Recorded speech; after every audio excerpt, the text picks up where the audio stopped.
Good morning, everybody. You look good from here in spite of the rain. You look really nice. So you. Thank you. It is... Have a seat, okay? It is my pleasure to introduce Keri Facer, the keynote speaker this morning. Keri Facer is a professor of educational and social futures at the University of Bristol, and she works in the areas of educational futures, therefore in university futures, digital cultures, and she's since 2013 Keri has been the leadership fellow for the RCUK Connected Communities program. And she also heads up the 80 by 18 project, which I asked her what 80 by 18 project was. She will explain to you if you don't. Okay. Now she's going to make a presentation whose title, the title I have here, it's different from that one, and I like more the one I have here. In praise of the university as public anticipatory machine, she said, stewardships, praxis, and dissent. So, Keri Facer, please take the floor. Thank you very much. Okay, so good morning. And thank you to the organisers for inviting me here today. I'm getting signals from above. The red button, that's it. There we go, thank you. Okay, so thanks to the organisers for all their work in putting together this programme and for what's been a really fantastic event so far.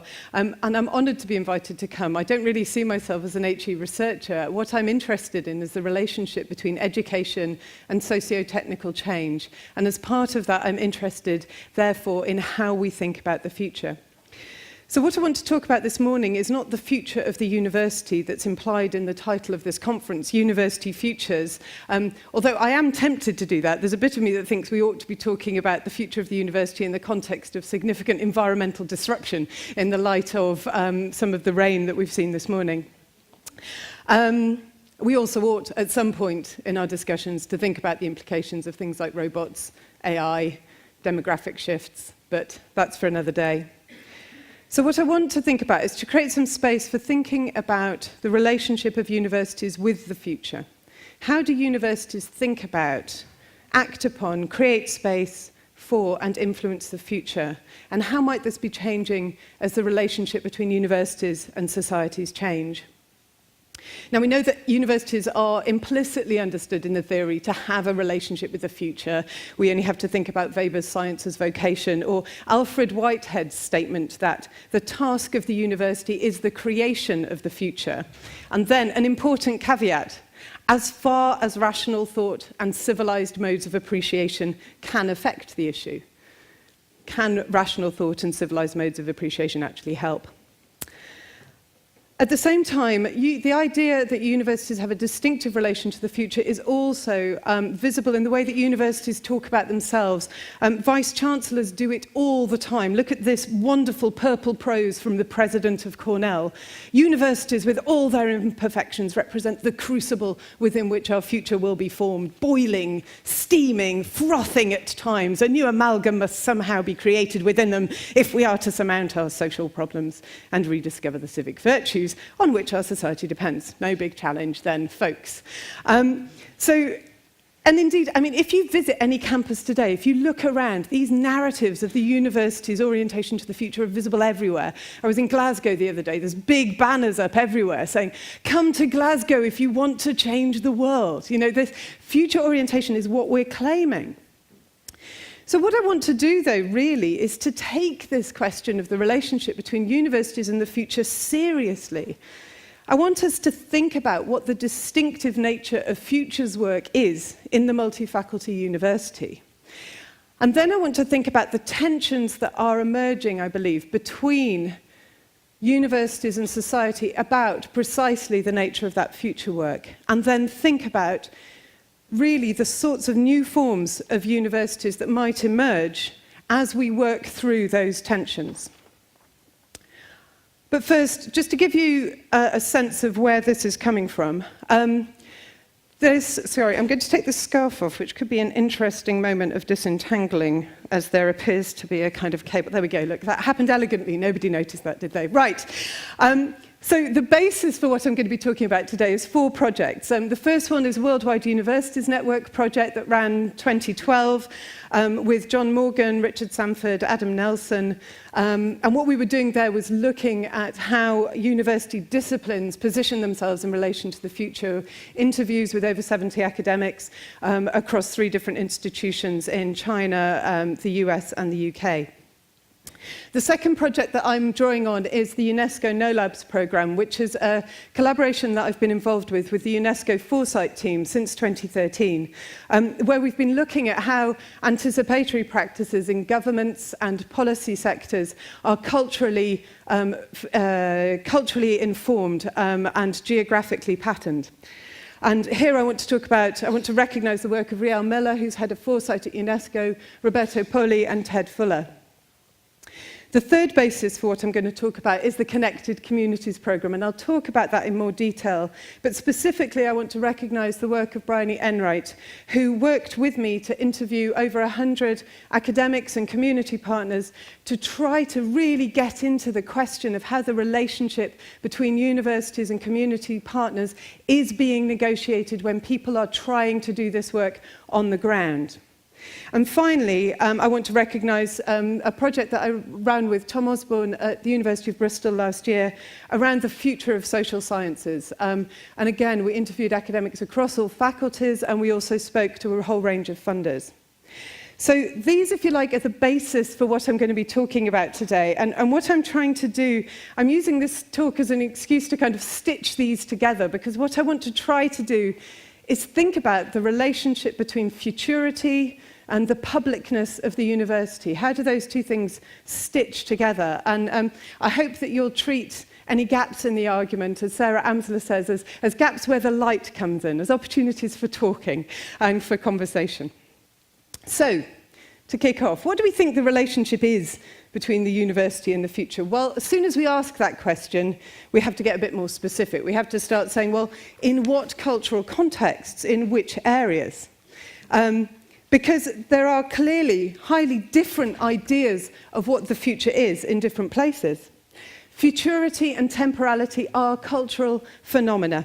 Relationships with time and ideas of the future differ in different places. The linear times arrow of the West, drawing on religions that presume a messiah and hence a possibility of novelty in the future, are very different from communities and cultures and conceptions of temporality and balance that originate, for example, in Confucian or Buddhist philosophical traditions. And these different cultural ideas of time in the future manifest themselves when we look at how universities tell story about their roles. When we look at Anglo-Saxon universities and US universities, there's a huge number of statements about we will address grand challenges of the future. This is Weberian rationality and progress writ large. In contrast, it's very difficult to find accounts of the future when you look at, in particularly, Chinese and Indian universities. In fact, quite often, it doesn't appear, and where it does appear, the narrative is how to produce peace and harmonious relations. It's a very different set of narratives.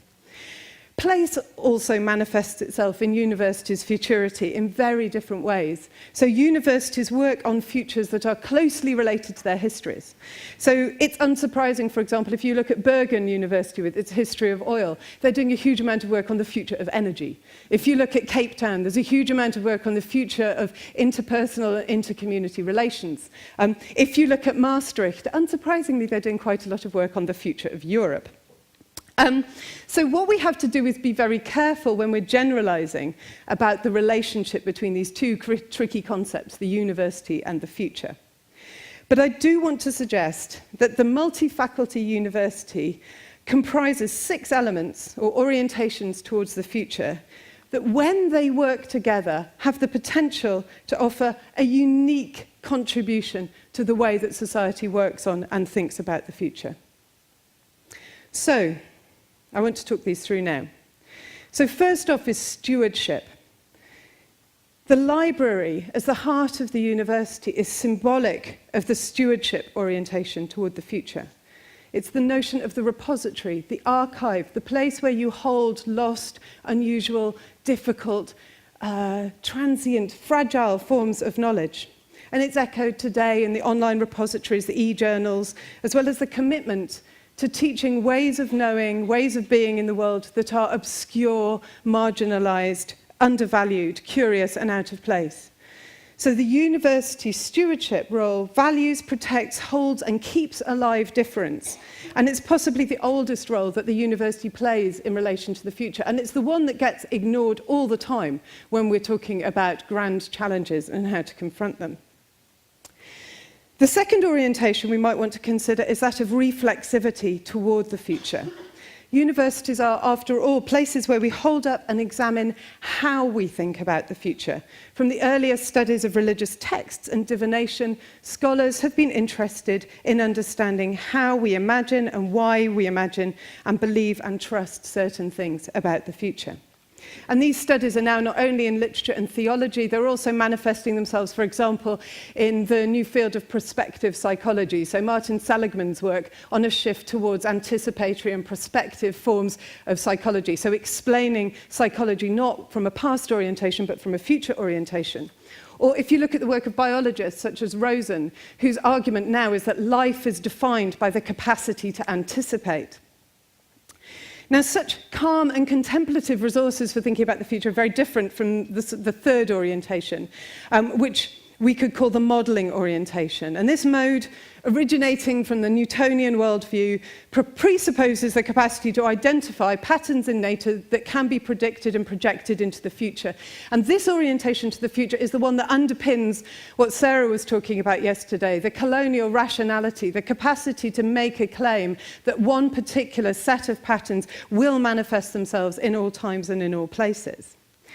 Now today, this particular orientation to the future is obviously struggling a little bit with the implications of quantum theory and complexity theory. But despite that, its advocates are doggedly holding on to it. Last week, I was in a meeting with about 60 mathematicians and statisticians, and we were talking about decision-making under conditions of uncertainty. And we suggested it might not be all about the maths, at which point they said, no, we just need more sophisticated models.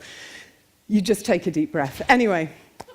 The fourth orientation to the future is one that really disrupts the way we think about time. Here, we might see this, the future emerges as being seen as a site of struggle. It comes out of Marxist theory, it comes out of 20th century critical theory. And here the temporality is changed. Rather than working with linear temporality from the present to the future, this orientation says the future affects the present. The future, the way we think about it, affects and works on what's going on at the moment. The fifth orientation is experimentation. And here I'm not talking about the experimental as a form of eliciting underpinning models and foundational knowledge, but rather to the experimental and the exploratory worldview in which the future is understood as being made by those who turn up to make it. So this is best captured by, for example, Abraham Lincoln's famous statement, who says there's no way of predicting, the best way of predicting the future is to build it. And here we can see the work of designers, engineers, engaged social scientists, and others who are seeking to experiment with building and creating possible futures in the present.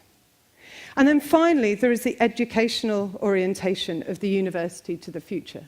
This is clearly at the heart of what a university is, namely the development of the capacity of scholars and students to reconfigure what we've learned from the past and come at it anew in creating and living in new futures.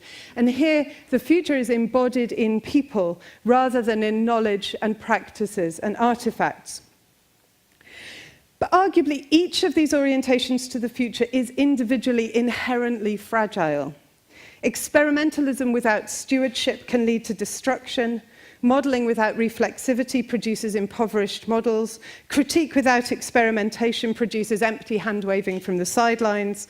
And an educational orientation that doesn't draw on these other approaches produces empty, repetitive patterns of reproduction. But when we take them as a whole, we get a unique institution. These overlapping orientations. And I have to say, I struggled with the comparative analysis yesterday morning because it failed, I think, to talk about the really conflicting and messy orientations to the future that exist in all institutions, precisely because they are drawing on disciplinary traditions.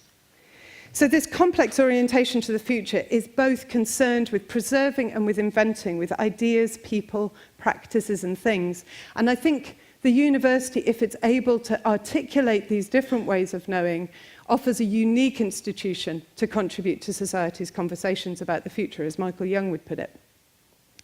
But, and there'll be a but, folks, there is a real anxiety today about the relationship between universities' futures work and the societies that they're operating on and in. And this takes three forms. The first one is the accountability problem, if you like, which is a sense that universities aren't realizing their latent potential to contribute to the future. And there's a sense that there's a disconnect. Why aren't universities worrying about the same futures we're worrying about, for which we read taxpayers? And the response to this particular anxiety is usually to envisage a relationship between society and the university where society identifies the future problems it wants universities to work on and universities need to respond. Now, the flaws in this argument have been laid bare millions of times by a whole variety of people. But from the perspective of this talk, I want to suggest that that orientation will actually undermine the capacity of the university to contribute to the future because it misses the point that universities are precisely stewards of multiple ways of knowing and that its role and value is precisely not in operating within existing and instrumental frames.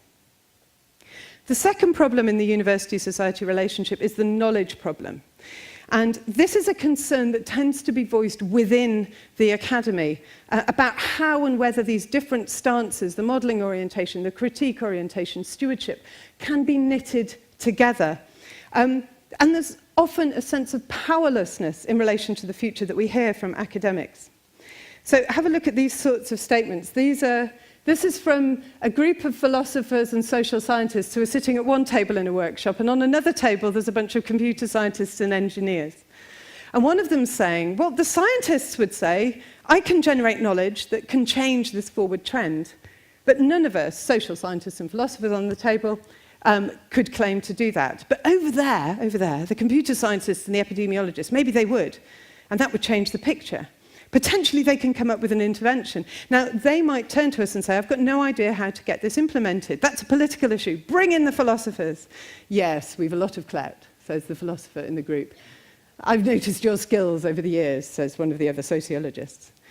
But they can generate a different kind of knowledge that could play out in the bigger picture. And what comes out of this is a conclusion from these folks. We need to work out the interdisciplinarity thing, is the phrase. Or you get this from a sociologist who says, most of the climate scientists I know look to the social sciences to do that, the that being addressing the political issues. They say, this isn't my area, what are you doing about it? And I say, frankly, I don't know, and it's awful. They're expecting this division of labour to work, and it doesn't work because they're generating the data that's showing how dreadful everything is, and the social scientists are sitting there going, expletive, and writing a book about cultural studies or something.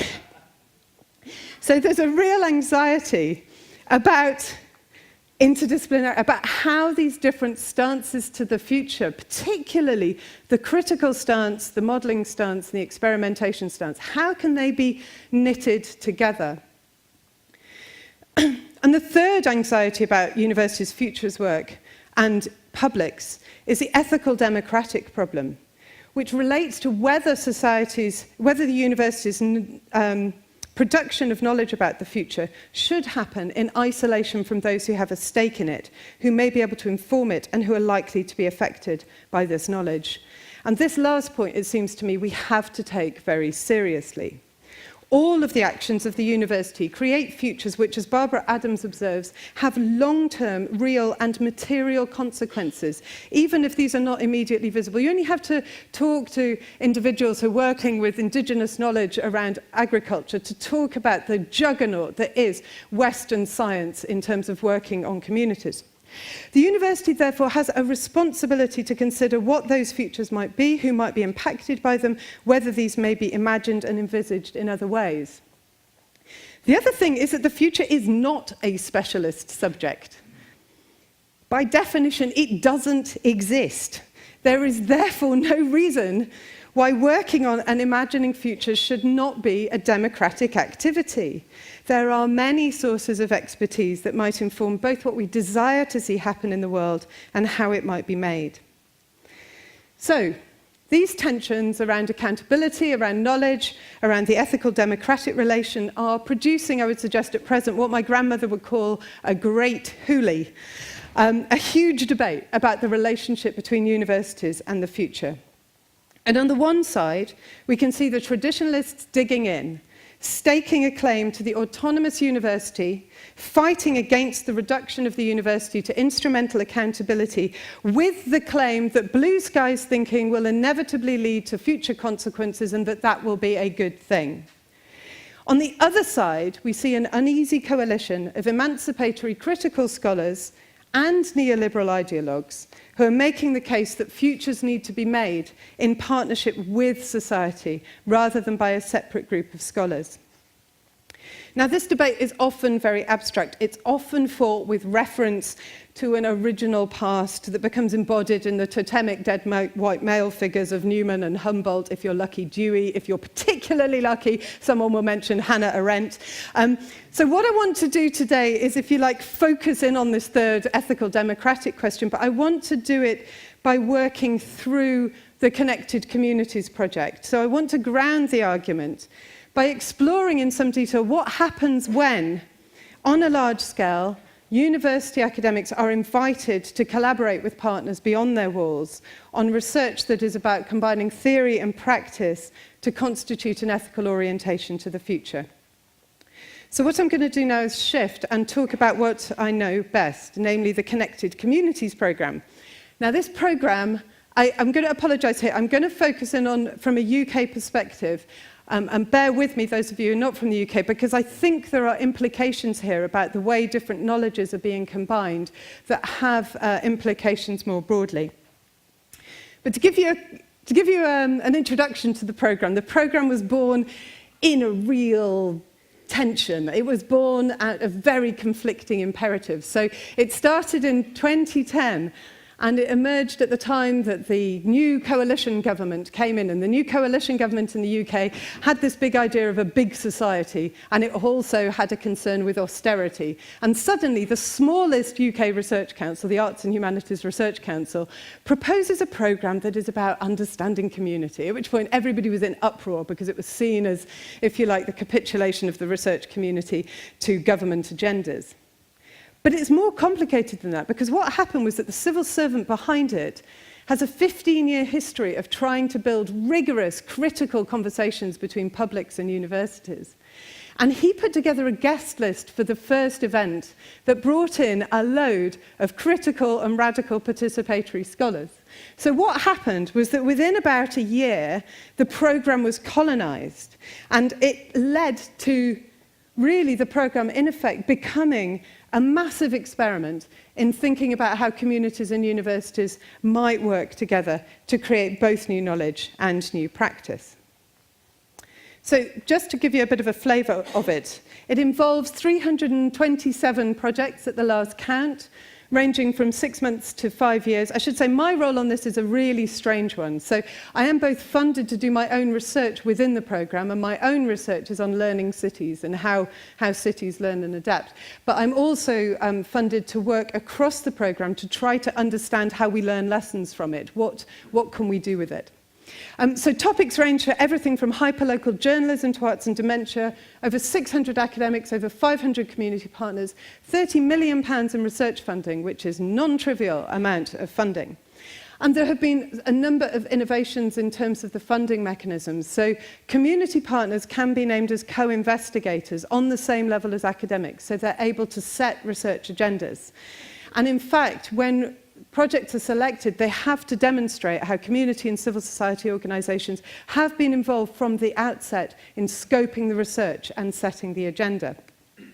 this is what the program ends up looking like. This is the mental map of what I try and keep in my head. We'll move on. And who does it attract? Well, there's a whole range of different characters that come and want and end up being part of this sort of program. So we have a whole range of people who are generalists and learners. They're drawn to this because precisely they refuse to accept that disciplines make any sense. They refuse to accept that there are divides between universities and societies. And they want to do work that allows them to work and roam freely. There's a whole bunch of people who are makers, who like creating work. They don't accept the theory-practice divide. They see research as a process of creating change in the world, whether that's artistic outcomes or social innovation. There is a huge cohort of people involved in this program who really think the university is broken and who want to start doing it very, very differently. Then there's the entrepreneurs and opportunists, and let's be very clear, there's a lot of people who developed a real interest in collaborative research once there was a £5 million funding call open. And then there's the accidental wanderers. Now, these are some of my favourite people. So these are the research assistants who just kind of got the job and they weren't quite sure what was going on. But there's also the kind of the person in the civil society organisation whose chief executive said, we're going to do this project when it was first planned. And then 2 years later, once the funding actually comes, the chief executive's disappeared and somebody finds himself sitting in a room going, apparently we're collaborating. We're not quite sure what's going on. But to give you a flavour also of the types of organisations we're working with, community is a disastrous word to have framed this programme with. It's messy, it doesn't capture anything, it kind of sounds nice and friendly, and it's actually really complex and horrible. But the groups that we tend to be working with range from the sort of national museums, the research-confident institutions who will slam down an academic who gets their references wrong. I mean, these guys know their stuff. Through to the voluntary and community groups who are operating really on a day-to-day basis, hand-to-mouth, often in terms of funding. Then you've got the growing network of freelancers and consultants, people who are moving in different sorts of, doing research and collaboration is one part of a wider portfolio of activities. And then the important group at the bottom often get ignored. This is a bunch of people who are activists in their local communities, who are usually very not paid for this sort of work, who are just completely dedicated and passionate about a particular area. And I think here of the amazing guy in Westerhales in Edinburgh who has transformed his community by living in it and lobbying it and making the case for change. What sorts of projects do we see? Well, we see a whole range of different things. So we get the Ethno-Ornithology World Archive, for example. Now, this brings together any communities who have an interest in birding. I mean, the principal investigator from this project is fascinating. He sees this as a route towards peace and freedom. He says, you cannot have war if you know the person you're fighting against also loves robins, which I just think. Robins, for those who don't know, they're a bird in England. They're kind of cute. They've got a red belly. Anyway, so that project is pulling together all the different cultural histories and stories that different communities in Africa and across Europe have about what these birds mean in their community. You've got the Accord project. The Accord project is brilliant. So what you've got is a collaboration between royal and ancient monuments in Scotland, so really serious historians and archaeologists, and a load of different community groups who. And so it's best exemplified. There's this big stone in Scotland called the Dunbarton Stone. It's massive, it's huge, it's very famous historically. And so all the records about it are of battles and kings and this, that, and the other. And these community groups have said, well, actually, we climb it a lot. We climb it, we stick things in it. And so they have told this other history of the stone, which is the story of the navigation of that place. And that has now ended up in the historic record in Scotland. Then you have projects like Creative Citizens, which is networking all the hyper-local journalists across the country. So these are the guys who are doing small-scale media production about specific areas. They've changed Ofcom policy as a result of what they've done, but they've also created a new network, and so forth. But what's clear is that this sort of project also pulls out a history of a very deep history, and it's a history that gets submerged every time we tell a mainstream story about universities. So it has pulled together people who are drawing on a huge range of different traditions of participatory and collaborative research. These are deep, these are long. It's not like we only just invented it. But what a program like this does is it makes them visible and it allows them to connect with each other and again start talking about their differences. Now, what I'm going to do now is something really risky, which is I'm going to try and show you a little film. That may work if I've still got internet access. Because I just want to give you, one, a break from listening to me, because I think there's a limit to how long you can keep listening to people. And two, I just want to give you a flavour of some of the ways in which these projects work together. Care homes. So the Tangible Memories Project has been working in 3 care homes across Bristol. We've been co-designing technologies with the care staff, with the residents and with their families that can help the older residents in care homes to connect with each other and to tell stories about objects that are important to them in their lives.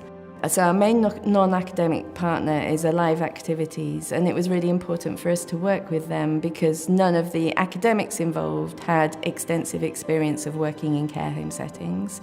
And Alive Activities are a charity who work across the south and the southwest, going into care homes and providing stimulating activities for the older people living there. So when we came across Alive Activities, they were clearly just the perfect partner for us to work with. So myself and my colleague Kirsten Cater from Computer Science were really interested in working together and we were really interested in using technologies to help people.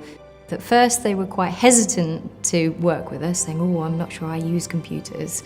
But actually the realisation that they could use the technologies that we're doing, we're really stripping away all kind of interfaces, all complexity, and trying to make these interactions as simple as possible. So we've co-designed a number of prototypes with the residents and care staff and families in the care settings. For example, we have an app for storytelling that can enable care staff to work quite quickly and simply with residents in care, just to collect information about their lives that they can then put in the front of their care plan. That's scalable and usable now in care home settings. Right, now I can't press anything, I shall let go. There we are. And then click done.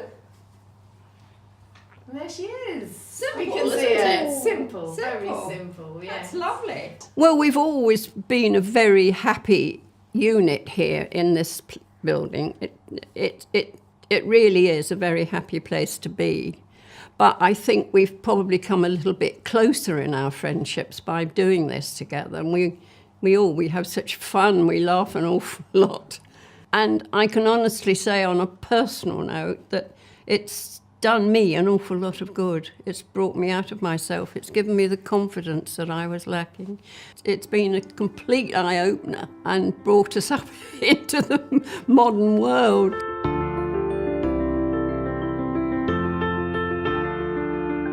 What we hope will happen with the app is that it motivates people to have a conversation. It motivates human interaction. It's not there to take that away. It's there to actually make those things happen more. What's been really wonderful about this project is that we've had, 2 years nearly to work on that, and so it's been a joyful process, just getting to know people and understanding something about their lives and seeing how their confidence has changed. Most recently, I've been developing an interactive and therapeutic rocking chair. And when you sit in the chair and rock, that triggers sounds from nature, poetry or classical music.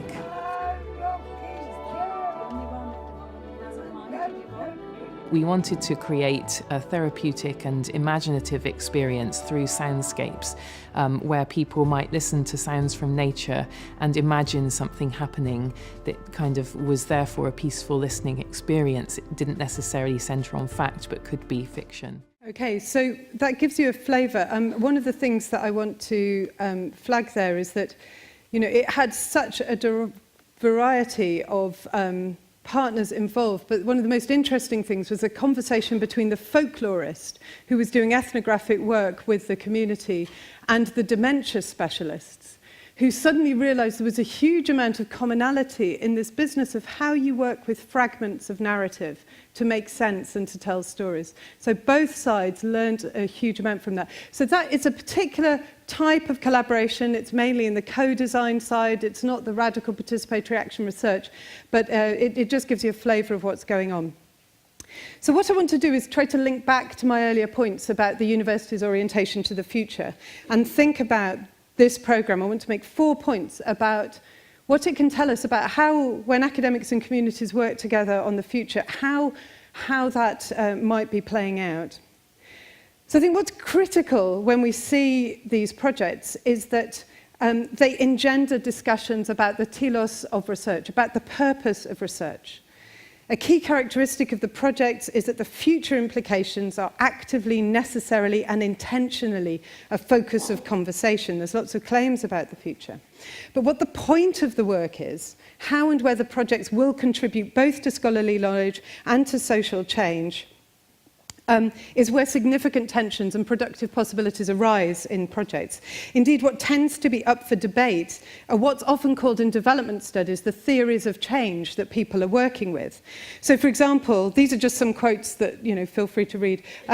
We see debates about whether the aim of the activity should be to correct the historical record, so operating, if you like, within the stewardship function, or whether it's about building human capacity. Is it about developing the educational orientation, or is it about trying to create foundational knowledge to speak to policy and practitioners, or is it about experimenting and creating something else? So in other words, all of these projects, the moment of encounter between the academic partner and the community partner is a point at which the relationship between these different orientations to the future gets put into conversation.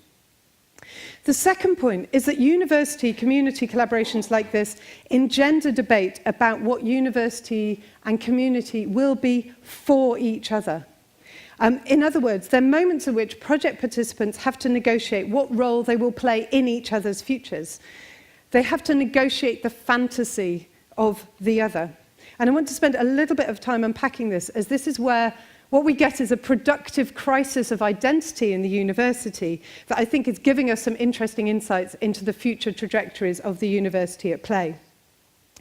So, wider collaboration. So, partners collaborate with each other for a wide variety of different reasons. Quite often they're practical reasons, they may be personal reasons, but quite often they're collaborating with a set of expectations that we might call symbolic.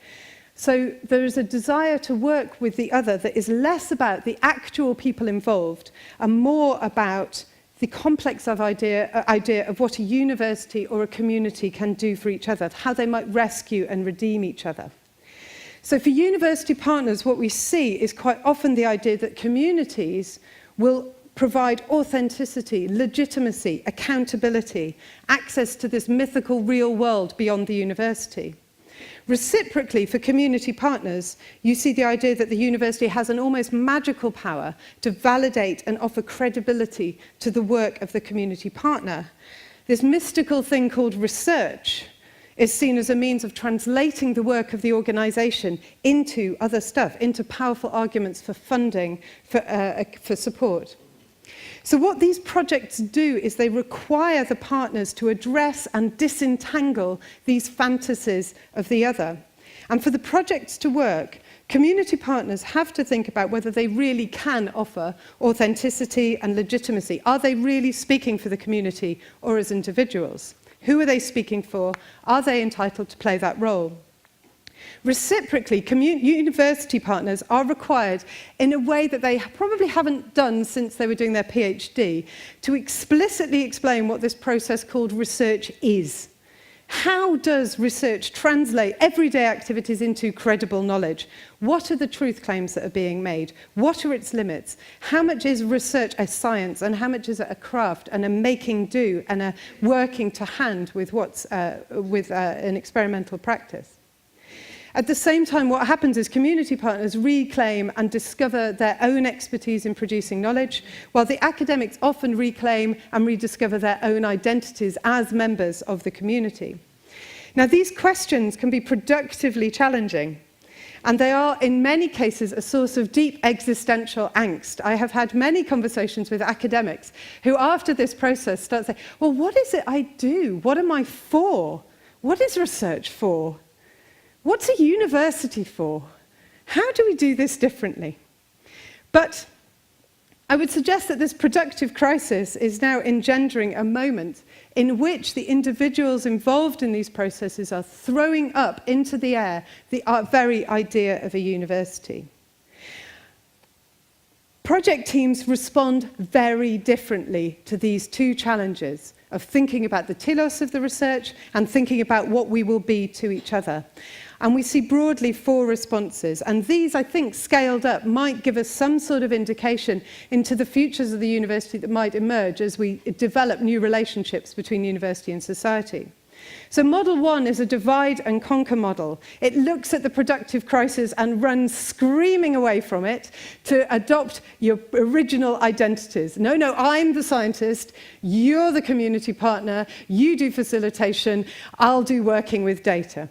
Okay, so clear lines are established, hierarchies are maintained, any conflicts and decisions end up getting handled by the academics and swept under the carpet. So that's model 1. Model 2 is relational expertise. And this model treats different sets of knowledge and expertise as components of a more complex reality that's created and shaped depending on what perspective one takes. And here what happens is that project teams work to create a sufficient understanding of the other's perspective in order to understand, if you like, the sorts of questions and issues that they would ask. And here I'm using the term relational expertise from Anne Edwards' work. Here, this is about the projects developing the capacity to empathetically inhabit another perspective. And conflict here is negotiated by attempting to see the other points of view. The third model is mutual learning. Now here we see something really potentially transformative.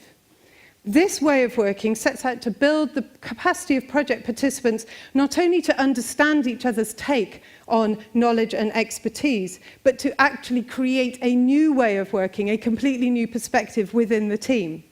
This is an orientation that works to the creation of new identities, new hybrid identities, to produce researcher practitioners, practitioner researchers. And its focus is precisely upon the long, slow work of capacity building and of entering into each other's domains. Quite often here, the development of a community of practice is often the core focus, and the purpose of the project is about developing a long-term collaboration, which is about addressing wider issues in solidarity between project participants. And this mode of working relates to what Andrew Barry and Georgina Bourne call agonistic-antagonistic interdisciplinarity, where basically people are brought together from a sense of the fundamental inadequacy of their current ways of producing knowledge, with a desire to create new ones. And what you see in this process is a real leaving behind of work, and it can often involve massive emotional and intellectual difficulties. The fourth model, oh no, there we go, there's a quote about that, there we go. Anyway, the fourth model is colonization and confusion. And this often comes from a desire to disrupt existing power relations within projects without recognizing the deep and embodied expertise that's involved in both practice and research. And what you often get here is, in the name of disrupting old inequalities, you get academics taking on the role of community facilitators really badly, and you get community partners taking on research roles without wanting to engage with research literature. And what you get here is a massive unsettling of identities without a commitment to really try to work out how we do things differently. Now, interestingly, when we map these out, this is the only kind of proper futures bit I will do for you this morning. I realize that these orientations are, if you like, they reflect what Jim Data calls the mythic narratives of the future. So they give you one narrative, which is business as usual, divide and conquer, let's return to where we were. Relational expertise is a kind of narrative of the future where we'll have to make a few tweaks, but we can carry on with our way of life. That's what currently dominates our thinking about climate change, for example. Mode 3, mutual learning, is the transformative approach. It says, we're going to have have to do stuff completely differently. And colonization and confusion is the collapse narrative. So for those of you who wanted any sort of future stuff, there you go, you've got some. But the critical issue that I want to flag here is that a research program is fundamentally insufficient to address the ethical democratic issues about society's relationship to universities' futures work that I flagged at the beginning. The programme tends to reflect the makeup of the academy. So the collaborations and the networks and the partnerships tend to reproduce the patterns in terms of demographics that already exist within universities. So for example, we have significant underrepresentation of BME groups. The second issue is that short-term funding can do more harm than good to all sorts of people, both to academics, particularly to early career researchers, and quite often to community organisations who get diverted off track. The third issue is quite clearly that these programmes don't compensate for the massive decline in adult and continuing education. So quite a lot of this work, particularly the capacity building work, might historically have been addressed by adult and continuing education divisions. But because those have disappeared, those traditions are manifesting themselves now in the research field. And the fourth thing that I'd want to be concerned about is when we make visible when we enable this sort of work to happen, there is a risk that it co-opts the sorts of alternative positions from which we might be fundamentally rethinking education. So quite a lot of these civil society groups are developing their own critiques of the university, their own critiques of knowledge production, and as we recruit them into a collaboration with the university, there is a risk that those more critical voices are going to simply be co-opted. So to conclude, the multi-faculty university has a unique capacity, I would suggest, to address the complexity of how we think about the future. There are no other institutions that try to bring together these different orientations to the future. I've argued also that there's a real anxiety about how this capacity might be exercised, and this arises from questions of accountability, of how we combine different forms of knowledge, and of ethical democratic questions. I've also suggested that the Connected Communities programme, and here by implication I am necessarily also talking about collaborative and participatory traditions, are potentially a response to this ethical democratic challenge. But most importantly, what I want to suggest is that how academics and their partners decide to respond to this productive crisis of identity is giving us an insight into the potential futures of the university. On the one hand, we can look at these projects, we can see the possibility of future retrenchment or catastrophic collapse in confidence and expertise, or simply a sort of muddling along. But on the other hand, we can see that Mode 3, mutual learning, might exemplify a productive new orientation towards the collaborative business of futures work in the academy. This orientation gives time to create space for the necessary unsettling and emotional labour that's involved in meaningful intellectual and practical work that actually moves us beyond existing ways of knowing. In many ways, it exemplifies what Jan yesterday described as the public pedagogy of the university. It takes identities and allegiances and expertise and knowledge and commits time and energy to putting them into play. It actively makes telos the object of debate. What are we trying to achieve here? What are the ways we might act on the future? This approach is creating a new temporality, a temporality that elsewhere I've called the ecotone, which is the name given by biologists to that space between different domains. So think about the estuary or the riverbank. Roberto Poli, Barbara Adam call it the thick present. Ian Bogost calls it the richness of the meanwhile as opposed to the singularity of the now, which I have to say is my favourite sentence that I read this year. Anyway, that's just me. But the projects are creating a space between the academy and society, between past and present. And this way of working is actively producing a new time in which ideas can grow. This is a new time in which the different orientations to the future that the university has at its disposal are put into play. And because they are required to account for themselves by engaging with the other, they come to explore how they might work together. So above all, what I want to conclude then is that alongside stewardship, education, reflexivity, critique, modelling and experimentation, I have a hunch that we're seeing the development of a participatory orientation to the future that will be distinctive in that it underpins, shadows, and works through all the other stances that are available. And this way of working creates a public pedagogy that is explicitly reflective on the role and the purpose of the institution in which it's taking place. This participatory and reflective orientation has the potential to play the meta role that philosophy once used to play in our universities. In other words, it offers us the potential to work out how to knit together and to negotiate between our different stances towards the future and to reflect upon their ethical implications, not just for scholarship, but for the future. Thank you.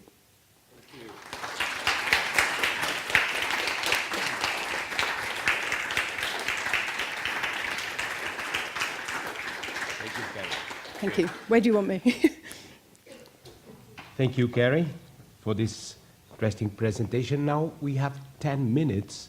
We can use them for Q&A. Or disagreements, or general conversation, or a chat about something else. Yeah. Thank you, Keri. I enjoyed this greatly. I'm going to ask you a very general question. Isn't the idea of university itself already embedded in the way that universities can think about the future? So isn't all universities thinking about the future by necessity self-reproductive?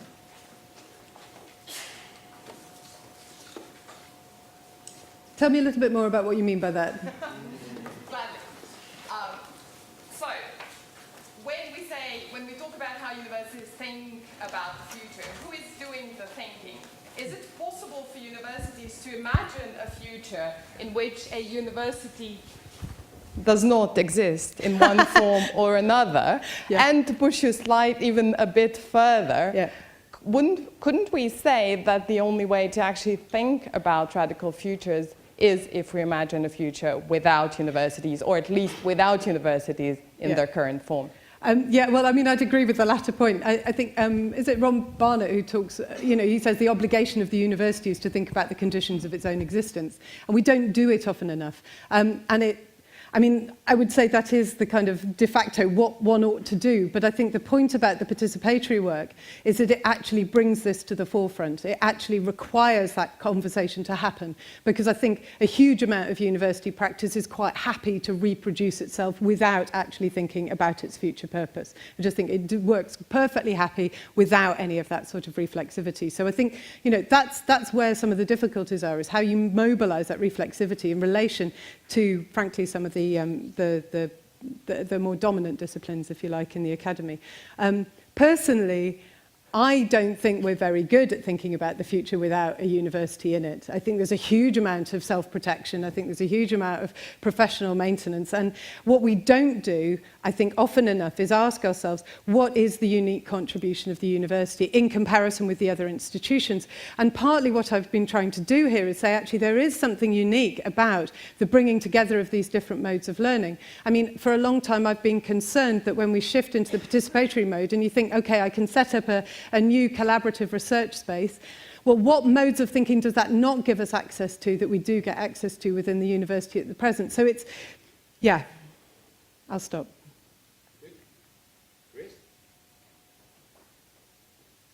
This is kind of a variant on Jana's question. I keep really asking loved me it. till I answer It was a great talk. So thank you for that first. How do you keep these projects from being nodes that are bridges really to other parts of the world that don't communicate back to the hub in the university? As what I've seen in the States is a lot of these really great creative projects forming relationships that then don't have any kind of feedback mechanism back into the institution. Yeah, I mean, I think that's the real risk of this being organized under a research program rubric. Because the thing that I want to work on at the moment is how we reconnect this with teaching. Because, I mean, critically for me, the way in which this speaks back to the university is once it starts really fundamentally changing curriculum and changing how we teach and changing who we teach and changing who becomes part of the university. So the agenda right now that many of us are working on is precisely around that connection back in. And I think you have to do that through the educational orientation of the university. And that's why the issues of, I mean, the big fight at the moment is around creating space for part-time and adult education in a context where the funding and the resources for that is being decimated. So that would be my sense of how it pulls back in. But I mean, the other thing is to remember that the legacy of this is embodied. So actually what we're seeing is a creation of cohorts of researchers who have grown up doing this work. And so they cannot imagine working in other ways. So even as they go into other positions, so quite often historians will find it difficult to get a job after doing this sort of work because the historians can be incredibly narrow-minded in terms of what they employ people on. But when they do get the jobs, they do bring these sorts of modes of working back into their teaching quite frequently. There is a huge generation of early career researchers. I mean, there is a generational shift happening, I think, in the university that we also need to take account of, where there's a whole bunch of people who simply don't accept the idea of the university as a site of reproduction of hierarchical knowledge. They want to work in very different ways. So there's kind of an open door there. Does that... Also, it's really slow, organic transformation rather than a structural change conceptualized on the basis of this activity and then plugged or forced back into the institution at a higher level. There are levels that we can affect. So I'm doing a lot of work with the research councils at the moment, for example, in embedding the lessons from this in how we give out funding. Now, obviously, if you can affect how you give out funding, the universities will start paying attention. So, you know, we're making some quite serious inroads on that level. Okay, we will accept 2 more questions. You have a chat afterwards. Yeah. Okay. Yeah. Chris? Everybody is Chris. Only take questions from Chris. Yeah.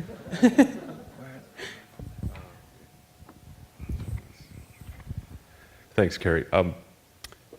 I want to really believe that the university has this unique relationship with the future, but I guess I have a quick question, which is just thinking about a corporation and looking at your 6 or 7 kind of characteristics: stewardship, reflexivity, modeling, critique, experimentation, education, and even participation. I think you could make a pretty strong case that corporations like Google, Amazon are really, really good at all of these things in orientation to the future. So I just wanted to push you a little bit. I would argue on the stewardship function they're not. At the stewardship function, they fall over every time because they will preserve what works for their shareholders. So, you know, what's useful? I mean, the point of corporations is they're really good at getting rid of the stuff that isn't useful. So they'll pull in at a VC level in the incubation units. They're always looking for new ideas, no doubt about that. But they kill stuff really, really quickly. And I think the critical thing about universities is they keep useless stuff. They really do. The dusty stuff in the corner, the guy who's not productive, that's the person who's been thinking about that thing over there for 500 years, you know, and nobody thinks he's doing anything or she's doing anything. You know, they keep useless stuff, and corporations essentially don't keep useless stuff.